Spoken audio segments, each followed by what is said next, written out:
तो दोस्तों कई बार डिले होने के बाद finally KGF chapter 2 movie release हो गई है। 2018 में आई KGF 1 मूवी ने जहां कई सारे रिकॉर्ड्स बनाए थे, वहीं KGF 2 ने कुछ ही दिनों में बहुत सारे रिकॉर्ड्स तोड़ दिए हैं और ये इंडिया की one of the best film बन चुकी है। इस सीरीज का पहला चैप्टर काफी ज्यादा कंफ्यूजिंग था, पर इसका दूसरा चैप्टर बहुत ही इंटरेस्टिंग है। लेकिन फिर भी कुछ लोगों को इस फिल्म की स्टोरी पूरी तरह से समझ में नहीं आई, इसीलिए आज मैं KGF चैप्टर 2 मूवी को शॉर्ट में एक्सप्लेन करूंगा। तो बिना किसी देरी के आइए देखते हैं।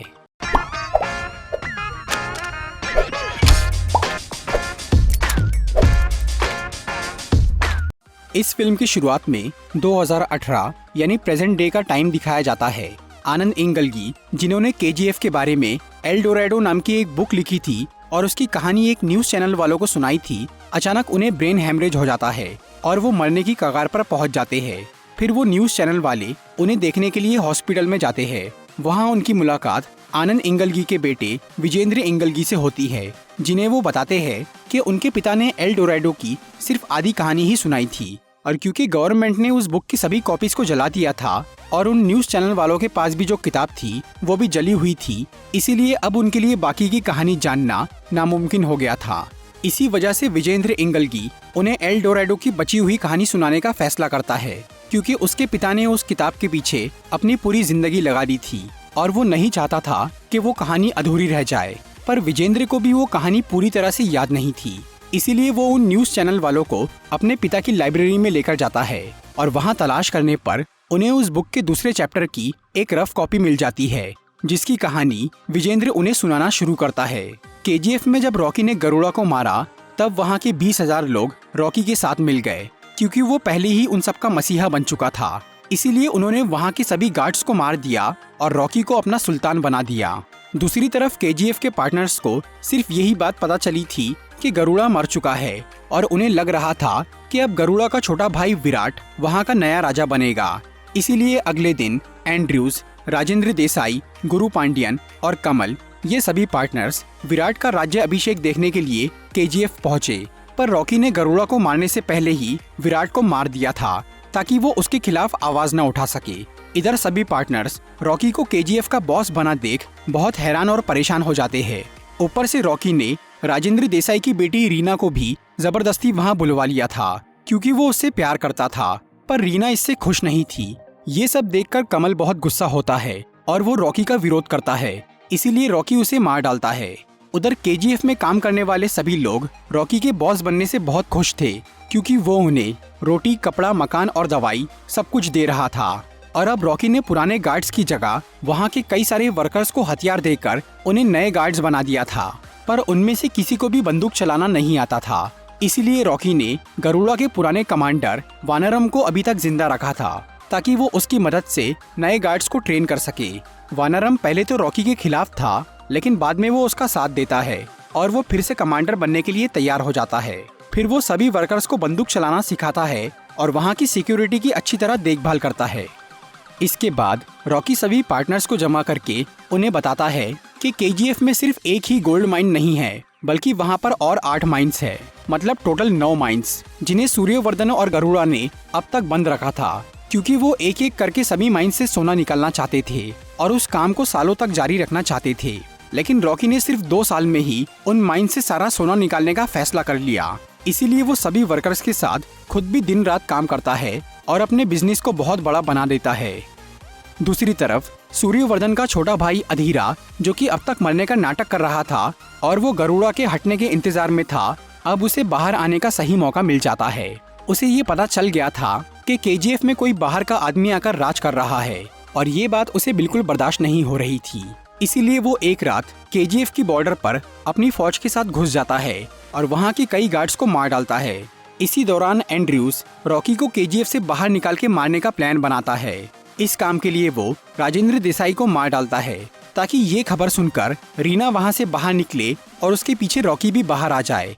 फिर जैसे ही रीना को अपने पिता के बारे में पता चलता है, तो वो बहुत डर जाती है और वो एक कार लेकर KGF से बाहर निकल जाती है, पर रास्ते में उसे कुछ गुंडे पकड़ लेते हैं। उधर जब रॉकी को रीना के बारे में पता चलता है, तो वो भी KGF के बाहर आ जाता है और वो उन गुंडों का पीछा करता है। वो गुंडे असल में अधीरा के आदमी थे, जो कि रॉकी को अधीरा के इलाके में ले जाना चाह रहे थे। और ये पूरा प्लान एंड्रयूज का था। उसी ने अधीरा को केजीएफ में घुसने में मदद की थी।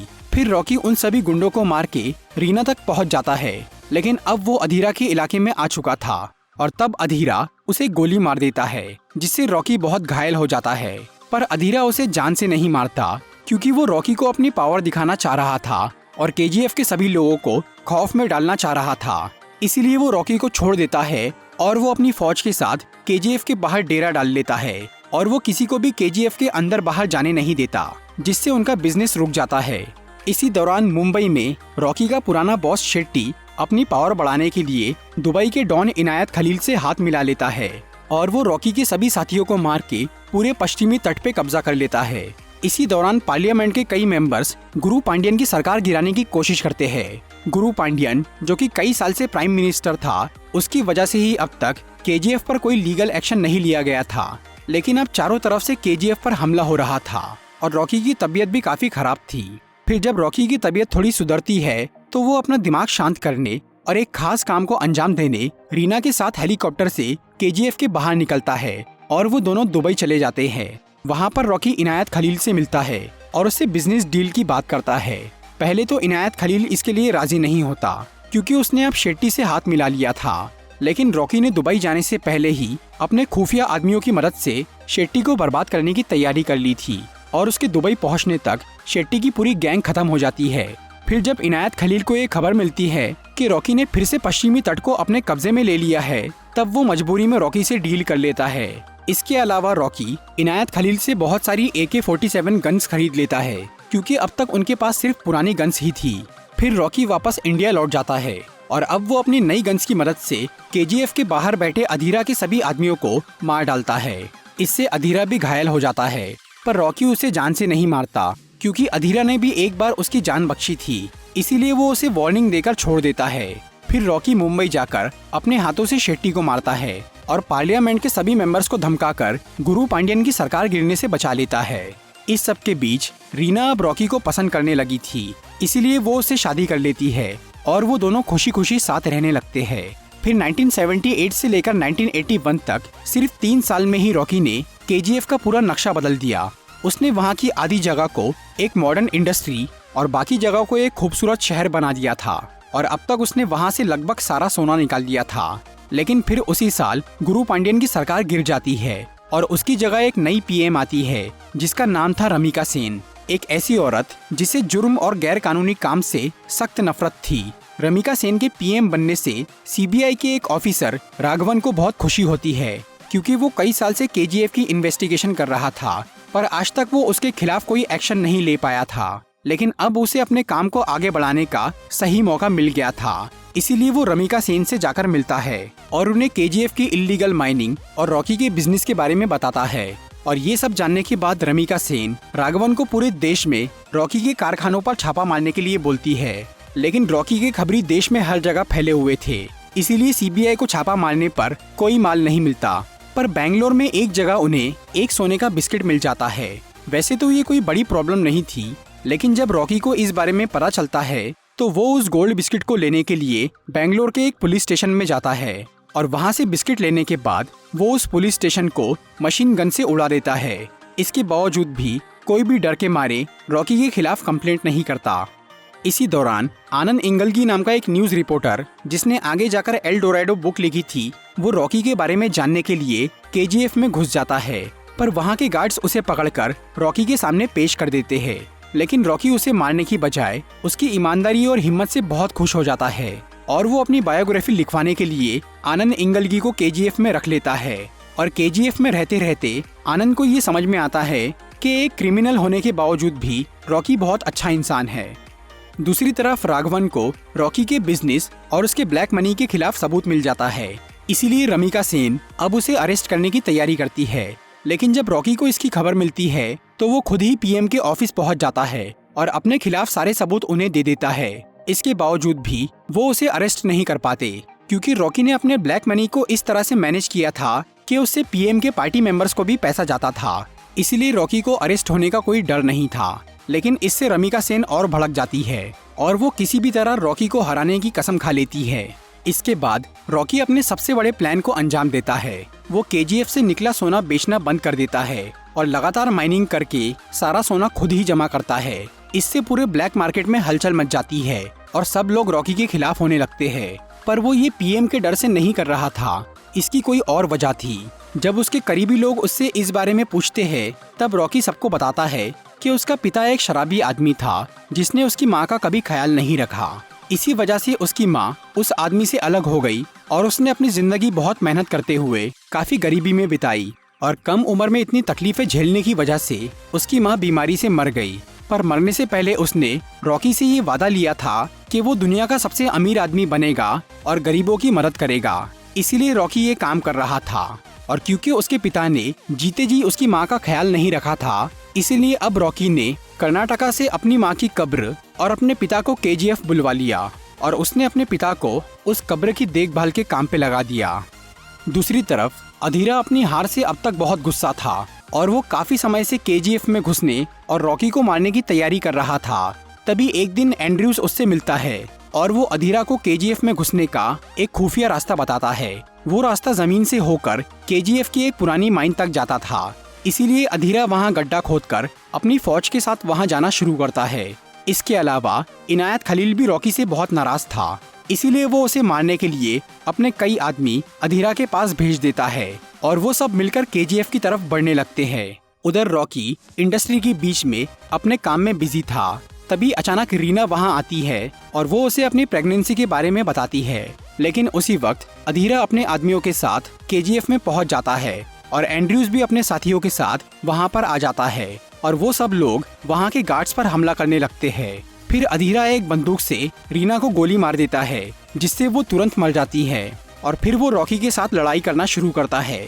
पहले तो अधीरा उसे बहुत मारता है, लेकिन बाद में रॉकी को रीना की याद आती है और तब वो अधीरा पर बुरी तरह टूट पड़ता है और आखिर में वो उसका गला दबाकर उसे मार डालता है। उधर केजीएफ के गार्ड्स ने भी अधीरा के सभी साथियों को मार दिया था, पर रॉकी अब तक इस बात से परेशान था कि वो सब लोग केजीएफ के अंदर कैसे घुसे। और जब उसे ये पता चलता है कि वो लोग एक पुरानी माइन से अंदर आए थे, तब रॉकी समझ जाता है कि इस साजिश के पीछे किसका हाथ है और वो उस इंसान को मारने के लिए दिल्ली रवाना हो जाता है, क्योंकि इस पूरे खेल का असली मास्टरमाइंड गुरु पांडियन था। जब सूर्यवर्धन ने गरुड़ा को अपना वारिस बनाया था, तभी से गुरु पांडियन ने केजीएफ को हथियाने का सोच लिया था। उसी ने पहले गरुड़ा और अधीरा के बीच में दुश्मनी पैदा की, फिर उसने अधीरा को गरुड़ा से बचा के उसे अपने साथ मिला लिया। बाद में उसी ने रॉकी का पता लगाया और गरुड़ा को मारने का प्लान बनाया। और जब रॉकी केजीएफ का बॉस बन गया, तब उसने एंड्रयूज के जरिए अधीरा को केजीएफ में घुसने में मदद की। फिर उसने इनायत खलील और शेट्टी की दोस्ती करवाई और आखिर में खुद उसने अपनी ही सरकार गिरा के रमिका सेन को रॉकी के पीछे लगा दिया। इसीलिए अब रॉकी गुरु पांडियन को मारने दिल्ली गया था और वहां पहुंचकर उसने पार्लियामेंट में सबके सामने गुरु पांडियन को मार डाला। और ये देखकर पीएम रमिका सेन बिल्कुल दंग रह जाती है। पहले वो सिर्फ रॉकी को पकड़ना चाह रही थी, लेकिन अब इस कांड के बाद उसने रॉकी को जान से मारने का फैसला कर लिया और उसके नाम का डेथ वारंट निकाल लिया। इसके अलावा उसने पूरे केजीएफ को भी तबाह करने का ऑर्डर दे दिया। दूसरी तरफ रॉकी ये जानता था कि एक न एक दिन ऐसी कोई नौबत जरूर आएगी, इसीलिए उसने पहले से ही अपने यहाँ काम करने वाले 20,000 लोगों के लिए एक नया शहर बना के तैयार रखा था। फिर जब इंडियन आर्मी केजीएफ में घुसने लगती है, तब वहाँ रहने वाले सभी लोग वहाँ से निकलकर उस नए शहर में जाना शुरू करते हैं। फिर जब आर्मी वाले केजीएफ की तलाशी लेते हैं, तो वहाँ उन्हें ना तो रॉकी मिलता है और ना ही कोई सोना, क्योंकि आर्मी वालों के वहाँ आने से पहले ही रॉकी अपना सारा सोना एक बड़े से शिप में रखकर इंडियन ओशन में चला गया था, क्योंकि वो अपना सोना सरकार को नहीं देना चाहता था। उसने थोड़ा सोना अपनी कंपनी के लोगों को दे दिया था और बाकी का सारा सोना वो समुद्र में डुबा देना चाहता था, ताकि वो गलत हाथों में ना पड़े। इसीलिए वो इंडियन ओशन के बीच में पहुंच जाता है और नेवी फोर्सेस को अपने ऊपर फायर करने के लिए उकसाता है। उधर सभी लोग केजीएफ से बाहर निकल चुके थे, इसीलिए रमिका सेन केजीएफ और रॉकी के शिप पर बॉम्ब गिराने का ऑर्डर दे देती है। फिर एक तरफ केजीएफ तबाह होता है और दूसरी तरफ रॉकी का शिप, जिससे रॉकी और उसका सारा सोना समुद्र में डूब जाता है। और वो समुद्र इतना गहरा था कि उसमें डूबा सोना कभी किसी को नहीं मिल पाया। फिर रॉकी की मौत के कुछ टाइम बाद न्यूज रिपोर्टर आनंद इंगलगी रॉकी की पूरी जिंदगी पर एक किताब लिखने का फैसला करता है। पर क्योंकि प्राइम मिनिस्टर ने सबको ये ऑर्डर दे दिया था कि इतिहास में कहीं भी रॉकी का नामो निशान नहीं होना चाहिए, इसीलिए बाद में जब आनंद इंगलगी की बुक पब्लिश होती है तो गवर्नमेंट उसे जला देती है।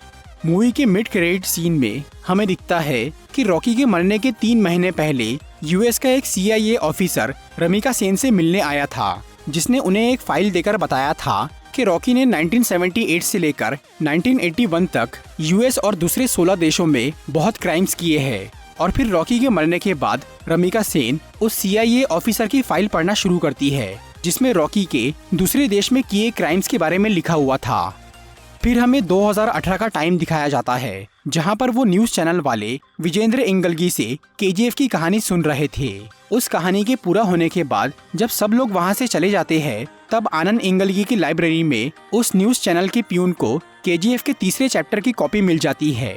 मतलब रॉकी की कहानी अभी पूरी नहीं हुई है और इस मूवी का तीसरा पार्ट भी आएगा, जिसमें ये दिखाया जाएगा कि रॉकी ने 1978 से लेकर 1981 तक दूसरी कंट्रीज में क्या क्राइम किए हैं, या फिर ये भी हो सकता है कि रॉकी उस समुद्र में डूबकर मरा नहीं हो और वो किसी तरह बच निकला हो, और चैप्टर 3 में हमें उसके आगे की कहानी दिखाई जाएंगी। तो दोस्तों, ये थी KGF चैप्टर 2 मूवी की एक्सप्लेनेशन वीडियो। अगर आपको ये वीडियो अच्छी लगी हो तो इसे लाइक और शेयर जरूर करिए, और ऐसी इंटरेस्टिंग वीडियोस देखने के लिए सब्सक्राइब कीजिए हमारा चैनल और इस बेल को दबाइए ताकि आपको हमारी वीडियोस सही टाइम पर मिल सके। I'm walking alone, the streets are empty. The only thing I can see is my own silhouette. I'm getting stronger, step by step. The clock is ticking, but there's no time for me.